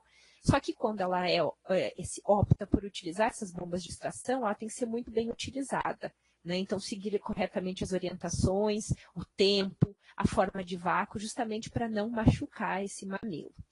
A não interrupção da sucção da criança antes de retirar do peito. O que é isso? Vocês já devem ter ouvido falar muitas vezes, né, que as mulheres às vezes tocou o telefone, o interfone, ela vai sair para atender e tira o neném do peito, né? Ou mesmo ele está dormindo, tira ele do peito. Alguns não largam. Então, como que tem que fazer? Não arrancar bruscamente, porque quando você puxa, a tendência é ele levar junto com ele o mamilo, esticar e acabar machucando. Então, tem a regrinha do dedo mínimo, né? A gente coloca no canto da boca da criança o dedo e vai trocar o dedo pelo mamilo, e aí ela vai começar a chupar o mamilo, né? Sugar o mamilo e você retira ela do seio. Então, é só colocar o dedo mínimo no cantinho da boca da criança, que a gente chama de comissura labial, no cantinho, e trocar o dedo e fazer com que ele solte o mamilo antes de você retirar da mama. Isso pode ser um fator de prevenção muito grande desses traumas mamilares. Outro é o uso de creme e óleos que causam reações alérgicas nos mamilos. Então tem que ter muito cuidado com o tipo de produto que vai ser utilizado nessas mamas, principalmente antes, né, da amamentação ou antes de acontecer algum trauma. Né? Então, a gente tem que ter muito cuidado com os tipos de creme e óleos que são utilizados para não causar reação alérgica. O uso de protetores de mamilo e exposição prolongada a sutiãs e protetores úmidos de leite. Então, procurar estar sempre, né, com um forro, porque às vezes vaza bastante leite, seco, ficar trocando esses forros, não deixar eles úmidos, porque eles podem piorar a situação de um mamilo já machucado, né, já traumatizado, ou então provocar um trauma mamilar em virtude dessa umidade constante a que o mamilo está sendo exposto. Bom, isso aqui são formas que podem piorar, né, que podem chegar aos traumas mamilares. Outra coisa que pode levar aos traumas mamilares é o engurgitamento, que está representado por essa imagem aqui de um peito bastante engurgitado, ou então a mastite, que já é uma inflamação, uma infecção dessa mama. Por que que ela pode levar aos traumas? Porque a criança vai ter dificuldade na pega, vocês podem ver como está bastante distendido esse mamilo. Então, a criança vai ter dificuldade de abocanhar toda a areola. O que pode comprometer, né, gerar os traumas mamilares? Além desses fatores que eu já mostrei aqui, a questão do engurgitamento mamário, que é essa imagem aqui, então a gente pode ver que a mama está bem engurgitada, e a mastite, que é uma infecção ou uma inflamação desta mama. E por que isso pode acontecer? Justamente pela distensão, vocês podem ver que ele está bem distendido aqui, este mamilo, né? Esta areola está bem distendida, com bastante tensão, então a criança vai ter uma dificuldade maior de abocanhar, fazer uma boa pega, podendo originar então uma fissura, um trauma mamilar, né? Até uma maceração. E aqui justamente porque a mama já está dolorida, já está machucada, já está mais sensível e pode ficar mais frágil e acontecer então os traumas mamilares justamente por essa fragilidade do tecido mamilar e do tecido areolar que está aqui na volta. Como também pode ser o contrário, né? Uma fissura, ela pode vir a causar um engurgitamento mamário, uma fissura pode vir a causar uma mastite, justamente porque se ela está machucado, né? Vamos dizer, ela tem um processo de descontinuidade, né? Abriu essa pele, vai ficar mais fácil a entrada de um micro-organismo. E aí ela pode infeccionar com mais facilidade esta mama, provocar então uma infecção bacteriana, né, ou por algum outro tipo de micro-organismo aqui. Então, tem que ter muito cuidado, porque a fissura tanto pode gerar agravamento e chegar aqui a uma mastite, um abscesso mamário, como também o contrário, né, um engurgitamento e uma mastite podem levar a um outro trauma mamilar. Então, a gente tem que ter muito cuidado com relação a isso. Vou falar brevemente, né, em relação ao grande problema que a gente encontra em relação aos tratamentos dos traumas mamilares. Por quê? Porque a gente tem que ter um cuidado muito grande com o que colocar quando a mama já está machucada, já está ferida. Então, vocês vão encontrar muitas coisas para ser colocadas. A gente que recomenda isso, recomenda aquilo. Então, a gente vai aonde? Na literatura. Tem um artigo de 2004 da professora Elza Giuliani, que é um artigo muito bom, um excelente artigo que fala justamente do manejo desses problemas na amamentação. E lá ela traz algumas coisas que podem trabalhar justamente para melhorar os tratamentos e os traumas mamilares. Então, ela traz o uso da lanolina, por exemplo, que apesar de ele não ter uma pesquisa mais avançada, ele é considerado uma saída, um recurso que pode ser lançado mão quando a mulher está com um trauma mamilar, e o uso de óleos essenciais. Então, mesmo que não tenha aquela questão de comprovação científica, pesquisado isso, ele já foi visto como, em algumas observações, uma coisa que pode auxiliar na melhora dessa mama. Então, eu recomendo para quem tem interesse esse artigo da professora Elza Giuliani, que é o manejo desses problemas da amamentação. São bem interessantes. Então, ali ela traz algumas coisas. E qual o grande perigo que a gente identifica? Tem uma pesquisa que mostrou, é uma pesquisa bastante antiga já, mas mostrou justamente o uso da casca de banana, que todo mundo falava, não, mas casca de banana é inofensivo. O que isso pode causar de mal para essa mulher? Acontece que algumas cascas de banana estavam contaminadas com alguns micro-organismos. E quando aplicada, vocês imaginem, a uma mama sensibilizada, com uma fissura, com um trauma, ela ajudava, né? A pele já estava sensibilizada, então ajudava a entrar essa bacteriação. Então, a casca de banana, que aparentemente era bastante inofensiva, acabava piorando aquela situação na mulher. Por isso que a gente tem que ter muito cuidado com o que vai colocar. Então, a gente encontrou na pesquisa o uso da casca de banana e da casca de mamão, e que ambas não são cientificamente recomendadas justamente porque provaram já que, além de não ter uma eficácia necessária, também podia provocar uma contaminação. Então, a gente tem que ter muito cuidado. Não vamos valorizar o que as pessoas fazem milenarmente para melhorar. Colocam isso, colocam aquilo, passam isso, passam aquilo. É sempre aquela questão ética, que eu já coloquei lá atrás. A gente tem que avaliar o risco e o benefício. Faz mal para essa mulher? Vai fazer mal para essa criança? Se não, ok, então é uma questão de ela utilizar, porque muitas vezes uma mãe já utiliza, a avó já utiliza, né? Então você tem que às vezes valorizar essa crença, mas sempre tendo cuidado de avaliar a questão legal e a questão ética. Faz mal? Faz bem? Esse mal é maior do que esse bem? Então é isso que eu tenho que avaliar na hora que eu apoio algum tipo de iniciativa em relação a esses tratamentos. Por isso que a gente tem que ter muito cuidado com o que usa. E uma questãozinha rápida que é em relação ao uso do calor. Que a gente ouve muito falar isso. O calor, ou seja, o sol ou a lâmpada, eles são muito utilizados na prevenção, ou seja, utilizados antes de acontecer o trauma mamilar, a fissura. Depois que aconteceu a fissura, ele não é mais recomendado, porque uma pele seca, você expor aquela pele seca, né, aquele ferimento ao sol, ele pode piorar, pode agravar. que já se sabe que para curar feridas, né, ou para curar machucados, soluções de continuidade, a gente utiliza meios úmidos e não meio seco. Então, o calor do sol, a mama exposta ao sol pode piorar aquela fissura que já existe. Então, não é recomendado. Ele é recomendado como recomendado não, porque também não tem uma recomendação, mas assim, ele não é abolido totalmente como uma forma de prevenção. Ele pode ser utilizado sem problemas, mas não como um tratamento, sim como uma prevenção aos traumas mamilares. A gente tem aqui também que eu quis trazer para vocês, como a gente falou bastante daqueles mitos, daquelas crenças, todos eles acabam às vezes levando, como eu falei lá no comecinho, ao desmame precoce, né? Então, o que acontece com o desmame precoce?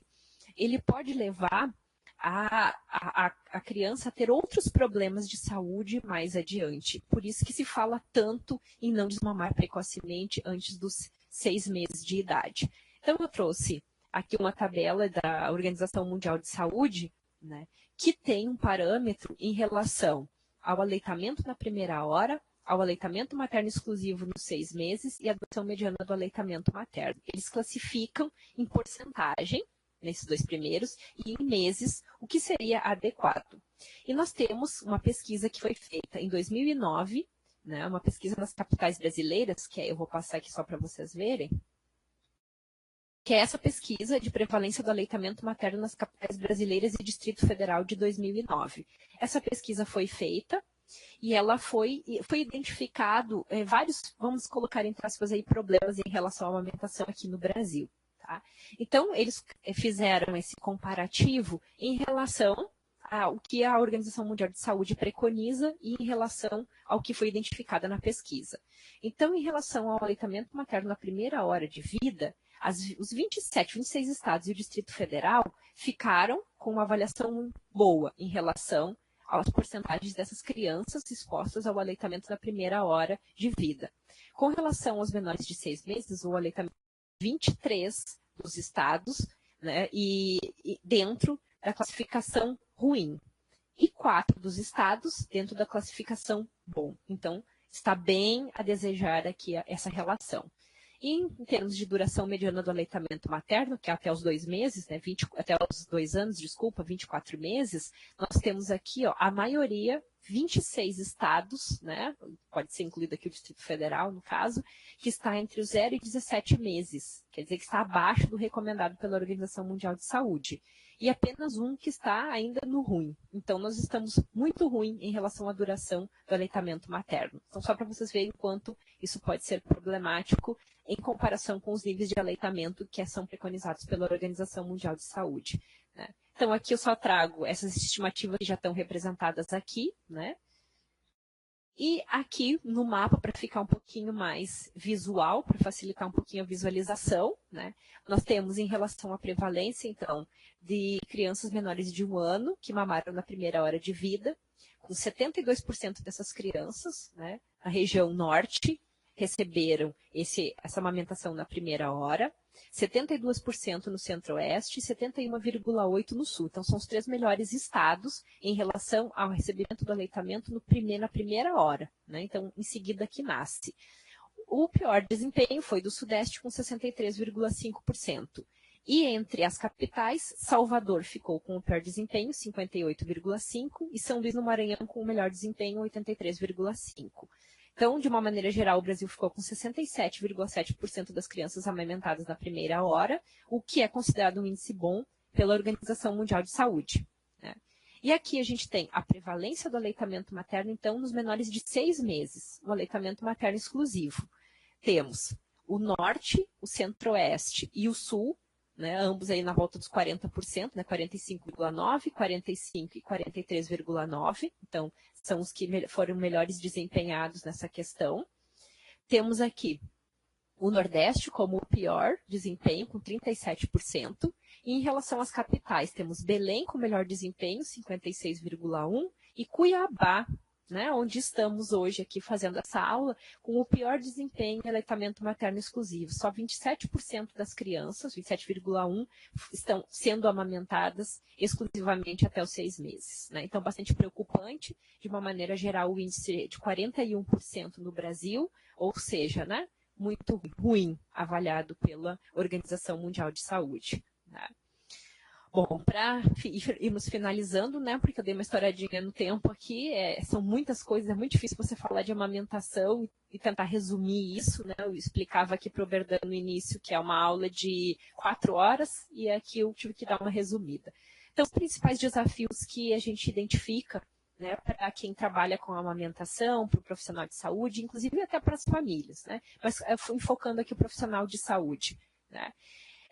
Conhecer a realidade da mulher e da família, isso é muito importante, a gente saber qual realidade está inserida, o que ela vive, porque a gente estar de fora e observar é uma coisa, estarmos dentro e observar e viver aquilo é diferente. Então, só a mulher sabe dizer qual é o real problema dela, o que ela realmente precisa, qual é a necessidade que ela realmente enfrenta, né?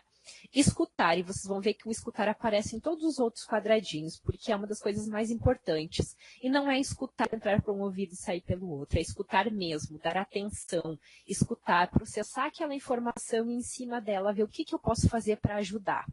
Não culpar ou sugerir culpa, como eu já falei diversas vezes aqui. Pensar, minha fala vai ajudar? Como eu posso fazer? Então, não fala se não vai ajudar, né? Às vezes o silêncio é a melhor coisa. É melhor você não falar nada do que essa sua fala prejudicar e não ajudar essa mulher.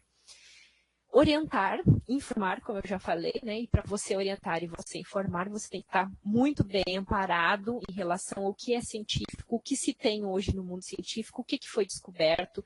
Muitas coisas que eram muito boas e feitas antigamente não são boas e feitas mais. Então, a ciência muda, as coisas mudam e temos que estar sempre atualizados. Então, não falar no achômetro, na minha opinião, né, não é isso. É você pensar no que é científico, no que está respaldado legalmente e eticamente. Então, nós temos várias cartilhas, vários manuais, você pode observar o que tem aí na sua unidade, onde você trabalha, onde você estuda, que pode ajudar essa mulher a ler e a se informar. Então, o Ministério tem muitas cartilhas, muito material informativo, que pode ajudá-la a se esclarecer e retirar algumas dúvidas.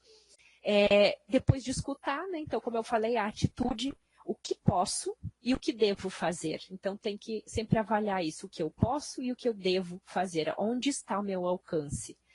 Uma outra palavra que eu deixei muito destacada aqui é o apoio. Eu acho que é onde o profissional de saúde mais pode ajudar, é esse apoio em relação à escolha da mulher. Então, não é apoio botar a mão no ombro e dizer, eu sei o que você está passando, olha como é difícil, né? É apoio no sentido de ouvir e ver com atitudes o que eu posso fazer para melhorar aquela situação, para ajudar. Tanto em termos de compreender aquilo, como não julgar, né? E o apoio familiar. Então, o profissional também tem que trabalhar essa questão do apoio da família. O pai inserido nesse contexto de aleitamento, a avó, quem ajuda essa mãe. É muito importante você contar com a família e não somente se dirigir à mulher. Um desafio que eu coloco aqui como bem recente e muito interessante, e que é um desafio tanto para nós como profissionais, como para as empresas e para as mulheres, são as salas de apoio à amamentação, que são tecnologias que estão vindo há pouco sendo disponibilizadas, que já tem uma legislação bem vasta sobre isso, e uma legislação própria de como efetivar, de como implantar, de como efetivar essas salas de apoio, e que eu vejo que são saídas para diminuir a questão do desmame precoce, porque ele acontece justamente em mulheres que voltam a trabalhar. É colocado como um dos maiores empecilhos para continuar a amamentação. É essa mulher que com 4 meses tem que retornar da licença maternidade e parar de amamentar seu filho. Então, as salas de apoio à amamentação são um grande trunfo que eu acho que temos aí pela frente, um grande desafio. E os bancos de leite humano, que vocês podem referenciar sempre para ajudar essas mulheres, eles têm um DISC, né, um telefone onde ela pode ligar, ela pode agendar uma visita, ela pode tirar dúvidas com o banco de leite, e principalmente aquelas mulheres que têm excedente de leite, né, então que ela produz muito, ela pode entrar em contato com o banco de leite para que eles possam ir lá, mostrar para elas, fazer a ordenha, retirar esse leite e doar para quem está precisando. Então, para finalizar, eu só trouxe uma chargezinha que eu acho bastante interessante, eu gosto muito de trabalhar com os alunos, que são coisas que ninguém te conta sobre a hora de amamentar, né, o bebê. Então, que não é tão fácil como nos filmes. Então, a mulher aí implorando, né, por favor, para a criança mamar. Que às vezes o leite demora para descer. Então, como assim colostre o meu leite, né? A questão da informação para essa mulher. Que às vezes o bebê demora para aprender. Então, que a amamentação deve ser aprendida, né? Ela não é instintiva, como muita gente acha. que o bico do seio fica dolorido e que alguns bebês mordem, que você precisa dar o outro peito antes que o bebê durma ou antes que você durma, né? Então, essa questão de saber dimensionar, né, e conseguir dar os dois, se o neném não pegar o outro peito, porque ele já dormiu e está satisfeito, né? A questão da ordenha, de retirar esse leite excedente. Que a bombinha de tirar leite deveria ser proibida, né? Mas isso aí varia muito de cada mulher, né? O que elas acham e se elas pretendem utilizar ou não. E que nem sempre o que o bebê quer é sugar o leite, né? Às vezes ele quer o afeto, o estar próximo do colo da mãe, né? E uma coisa que muitas mulheres falam, né? Que porque dar de mamar é a síntese perfeita de mamãe com amar. Então tem que ter muito cuidado também quando a gente faz esse tipo de abordagem, porque a gente coloca muito encanto na amamentação, não mostra os reais problemas e a mulher às vezes se frustra por não conseguir amamentar e pensa, nossa, eu sou uma péssima mãe, eu não estou conseguindo amamentar, não estou dando conta, vem a frustração, meu filho vai ficar desnutrido, meu filho vai ter problemas, eu não vou ter aquele vínculo que todo mundo fala que tem que ser na amamentação. Mas hoje a gente já sabe que o vínculo ele pode ser estabelecido desde o começo da gestação. E que não é só a amamentação que estabelece vínculo, né? A amamentação é uma das formas, é uma questão de nutrição. A mulher que não conseguir amamentar perde alguns nutrientes em relação a isso, mas ela vai conseguir dar o afeto que a criança quer, né? Porque o vínculo, ele se estabelece no afeto, no abraço, no toque, no contato pele a pele, no você conversar, no você olhar essa criança. Então, não necessariamente é só a amamentação que constrói um vínculo, né? São outras formas de construção de vínculo que a gente tem aí. Gente, era isso que eu tinha para falar para vocês. Eu trouxe aqui as referências bibliográficas e complementares, né? Se vocês quiserem dar uma olhada depois em alguma delas, são bem interessantes. A última aqui é um documentário que eu acho interessante para quem é da década de 80, mas continua sendo bem atual em algumas circunstâncias e que fala muito da questão do uso do leite em pó, tá bom? Era isso, gente. Estou aberta a perguntas. Desculpa esperar o tempo, mas é bem complicado resumir toda essa grande questão que é a amamentação. A primeira da Selma, ela pergunta se existe medicação que estimula a produção de leite. O mesmo pode ser passado para a criança durante a amamentação? Ok. Estão me ouvindo? Sim. Eu não estou quase ouvindo o meu retorno. Sim, estou ouvindo. Tá bom. Eu vou responder aqui então para a Selma, né? Isso. Selma, existe medicação que estimula a produção de leite. A gente procura não trabalhar justamente por aquilo que eu mostrei, né?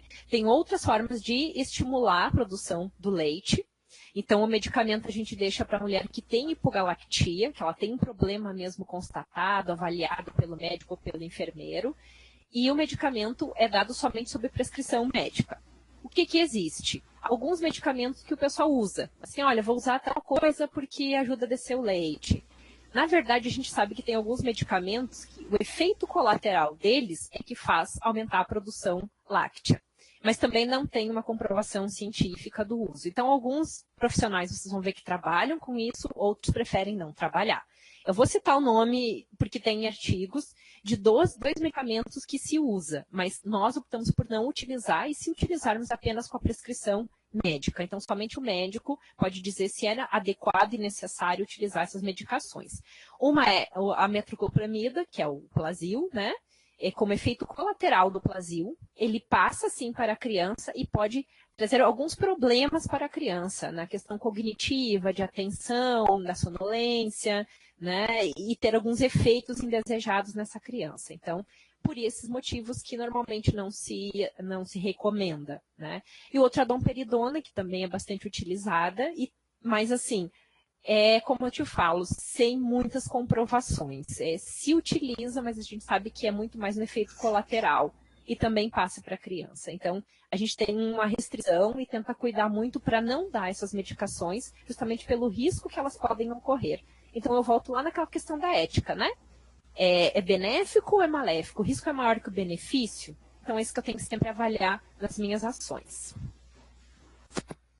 Isso. A outra pergunta da Valéria, ela pergunta se durante o período em que o seio tiver engurgitamento ou mastite, é aconselhável dar continuidade à amamentação. Qual o melhor procedimento? Ótima pergunta, Valéria.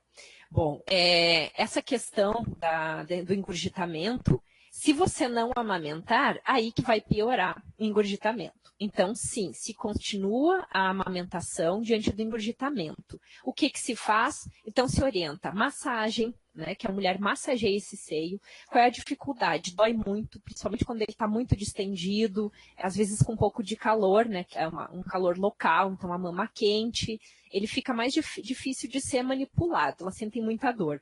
Mas com muita paciência, bem devagar, com toques bem suaves, você vai massageando aquela mama. Então, vou pegar minha mão aqui para mostrar, né? Você vai fazendo massagens, ó, com uma certa pressão, circulares. Claro que com ela com muita dor você não vai conseguir fazer com tanta força, óbvio. Mas você vai suavemente, à medida que você vai massageando, você vai aumentando a força com que você vai fazendo essa massagem. Começando sempre da base para a ponta do seio. Então, você vai começar sempre aqui atrás e vindo para frente. Então, massagear principalmente essa região e depois aqui. E massagear bem a questão da areola, né? Desculpa, você vai massagear muito bem aqui a questão da areola e depois você vai vindo para a base. Eu confundi aqui na hora porque a câmera me confunde. Na verdade, você vai começar massageando aqui e vai vir para a base. Você sempre vai massagear primeiro a ponta aqui no mamilo, a areola, e aí vir para a base do seio. Por quê? Se eu massagear primeiro aqui, o leite não vai sair igual. Então, eu tenho que massagear primeiro aqui para sair o leite que está aqui, e aí começar a soltar o leite que está para trás.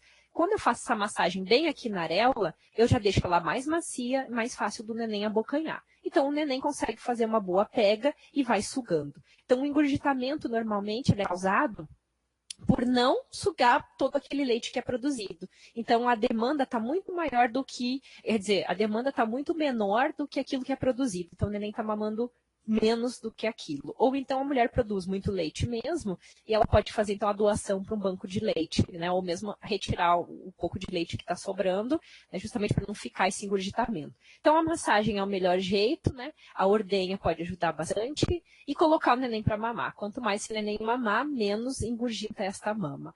Tem uma questão do uso do calor e frio, a gente tem um pouco de medo em usar isso, porque se você usar um calor por muito tempo, pode dar o efeito rebote, né? Então, ela pode acabar produzindo mais leite e empedrando mais, né? Engurgitando mais essa mama. Então, a gente quase não recomenda a questão das compressas, né? Compressa morna. O ideal mesmo é a massagem, então, vindo do mamilo, né? Da auréola para trás, então, para a base, né? Mais uma vez, vindo daqui para trás, justamente para amolecer e melhorar essa pega e o neném conseguir sugar.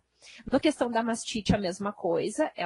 Quando ela for uma mastite que não é infecciosa ainda, que não for uma inflamação e não for bacteriana, não tiver nem um micro-organismo agindo, ele pode continuar sugando. Então, o neném pode continuar sendo amamentado sem problemas. Qual é o grande problema? Às vezes o neném não quer, porque ele sente um gosto diferente. Quando ela está com mastite, o leite ele fica mais salgado, mais presença de um gosto mais salgado. E às vezes o neném pode não gostar e recusar a mama. Então o ideal é que ela continue dando outro peito que não está com a mastite, né, para ela poder continuar mantendo, faça a ordenha e vá dando esse peito aos poucos que ele quiser. E se ela também suportar a dor, porque às vezes dói bastante, então é melhor ela suspender a amamentação naquele peito ferido. Mas em regra geral, na mastite continua amamentando, a menos que tenha um micro-organismo agindo e ela precise suspender a amamentação naquele seio enquanto ela estiver fazendo o tratamento. Como eu falei, tem aquele manual do Ministério da Saúde que fala sobre as medicações que podem ser usadas, são seguras de ser usadas na amamentação. Lá está também os antibióticos que podem ser utilizados para mastite com segurança e que pode continuar a amamentação da criança, né? Você pode continuar amamentando mesmo tomando a medicação. Nós temos uma outra pergunta da Selma. Se existem alimentos que estimulam a produção do leite materno? Ótimo. Bom, em relação aos alimentos que estimulam, também há um pouco eu colocaria como um mito, né? Porque, na verdade, o que a gente tem? Alimentos, quanto mais calóricos esses alimentos, mais energia eles dão para as suas células trabalhar. Então, é nesse sentido que o pessoal fala, come milho, come curau, come coisas que são calóricas para poder aumentar a produção de leite. Mas, pela bibliografia, cientificamente, não existe comprovação de alimentos que melhorem a produção do leite materno. Existe isso que eu estou te falando, você dá um melhor apoio para essa mulher e ela acaba melhorando o funcionamento das células dela. Mas, produção de leite é só a prolactina e por enquanto não existe nada aqui em um alimento assim que fortaleça isso. Na verdade, ela tem que ter uma boa alimentação para passar os nutrientes para a criança. Lembra que eu falei lá dos macro e micronutrientes, né? Então, na verdade, os macronutrientes são um pouco influenciados pela alimentação, mas os micros, que são as vitaminas e minerais, são muito influenciados. Então, o ideal é que ela tenha uma boa alimentação para passar isso para a criança, né? Mas a questão de estimular a produção é muito mais um mito do que uma realidade comprovada cientificamente. Não quer dizer que seja mentira, é mito. Então, a gente pode até um dia vir a descobrir que realmente isso aconteça, mas até hoje não se descobriu nada parecido. O que se tem muito é uma crença de que realmente melhora o aporte calórico, né? Mas nesse sentido. Bom, no momento a gente não tem mais questionamentos. Acho que agora a gente já pode estar encerrando com as considerações finais da professora. Ok. Bom, eu só queria, antes de encerrar, enfatizar 4 itens que eu acho bastante importante para vocês, porque, como eu falei, é muito grande, né? Muito conteúdo, é difícil. E eu só ficar falando aqui, eu gostaria muito de interagir com vocês pessoalmente, para a gente poder fazer essa troca. Mas eu queria enfatizar 4 coisas. Uma é, toda mulher deve amamentar. A gente, como eu tentei colocar aqui para vocês, o deve é imperativo. Então, você está dando uma ordem para a mulher. Não. Nem toda mulher deve amamentar. Ela, como eu sempre enfatizo, é uma escolha dessa mulher e deve ser respeitada, deve ser acolhida, desde que a escolha seja informada. Então, o deve te dá a ideia de ordem e você não vai ordenar, como eu falei, né? Você orienta, explica, informa e a decisão é da mulher. Então, o deve, vamos abolir o deve, né? Nós temos aqui, o Oberto está me passando, 25% das pessoas ainda responderam que ela deve amamentar. Então, vamos ter cuidado com o deve amamentar. A gente sabe que temos benefícios em relação ao aleitamento, né? A gente quer muito que as pessoas amamentem, as mulheres amamentem, mas o deve não, porque ele é imperativo. E a amamentação, como eu falei lá no comecinho, é uma escolha, né? A outra questão é em relação a utilizar a palavra porquê. Isso eu enfatizei também no começo. Não, 29% aqui também respondeu, né, que devemos perguntar o porquê, mas talvez não tenha ficado claro o que eu quero dizer com perguntar o porquê. A gente deve saber os fatos, né, o que levou essa mulher a essa decisão. Então, mudar a forma de perguntar ajuda muito. Quando a gente utiliza a palavra porquê, parece que a gente só quer saber um motivo, sem entender tudo o que aconteceu na vida dessa mulher. Então, a gente tem procurado excluir da nossa vida o porquê para essa mulher. Por que você não está querendo amamentar? Então, a gente procura usar como, o que te fez, qual foi a escolha, né? Como que você chegou a essa escolha? Deixa uma questão mais aberta. Você vai querer saber o porquê, mas não perguntando porquê, né? Você pode usar outras formas de abordagem, que é ampliar essa questão e não utilizar tanto o porquê, né? A outra questão é em relação à escolha de amamentar ou não, que depende da vontade da mulher. 23,5% responderam que sim, né? Que é uma avaliação correta. Na verdade, não depende só da vontade. Lembra quando eu trouxe aquele slide que eu falei que nossas decisões elas são baseadas em várias coisas, né? Nossas decisões são influenciadas por várias coisas. Então, não é só uma vontade. Às vezes ela até quer, mas ela não consegue porque ela não teve apoio, porque ela não teve incentivo, porque ela não teve um profissional que disse para ela como seria uma boa pega, ajudar ela a fazer essa boa pega, escutar as dificuldades dela. Então, ela decidiu, sim, eu quero amamentar, mas nem sempre eu consigo amamentar. Então, não é uma escolha. É uma escolha baseada em muitos outros fatores que nos ajudam a chegar a essa questão. Porque o que me preocupa, quando a gente fala que é só vontade dela, então parece que fica uma coisa muito a cargo do que ela quer ou o que ela não quer fazer. E tem outros fatores que influenciam nisso, e não só o quer ou não quer. Fica uma coisa muito pessoalizada, quando a gente sabe que na nossa vida, como eu falei, muitas coisas influenciam as nossas decisões. Nossas decisões são multifatoriais, não é uma coisa só, então não é só a vontade dela. Outras coisas estão por trás dessa decisão de amamentar ou não. Então, por isso que eu enfatizo da questão da vontade. Isso parece discriminatório quando a gente fala é só a vontade dela, não é só a vontade, né? São outras coisas que estão envolvidas nisso.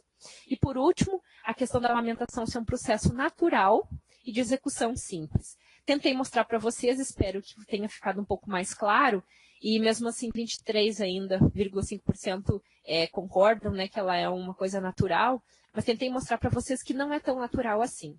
O ato de sucção a amamentação tem que ser aprendida, como eu falei, com uma pega adequada, um bom posicionamento, informar essa mulher em relação ao que existe e ajudar a sanar os problemas, tudo isso vai ajudá-la. Mas a questão de ser natural implica que eu só largasse a criança ali e a criança amamentasse, mamasse, né? Eu largo ela e pronto. Não, eu tenho que ensinar, eu tenho que ser aprendido isso, eu tenho que olhar com esse cuidado. Né? Não é simplesmente largar a criança e ela sair mamando. Porque se fosse isso, todas as mulheres conseguiriam amamentar sem problemas e sem dificuldades. Então, não é natural.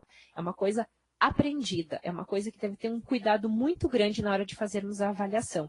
Quando a gente fala, como eu disse, natural, parece que a criança vai sair, qualquer uma consegue dar no peito e sair mamando. Não funciona assim com todo mundo. A gente não pode generalizar coisas. A gente tem que especificar coisas. Então, como eu já falei, ouvir a mulher, conhecer o contexto, isso ajuda bastante. Gente, espero que eu tenha conseguido esclarecer algumas dúvidas. Eu não sou dona da verdade, isso tudo é com base em muita pesquisa que eu tenho feito e que eu tenho participado, tanto que eu estou indo para o doutorado pensando justamente em aprofundar essas questões. Então, eu estou aberta, se vocês tiverem mais alguma questão, podem mandar para o Berdão, depois ele pode me mandar, eu posso mandar essas respostas para vocês. Certo? Agradeço a oportunidade. Foi muito bom estar aqui e poder falar um pouquinho sobre a minha paixão, que é o aleitamento materno. Tá bem, tá?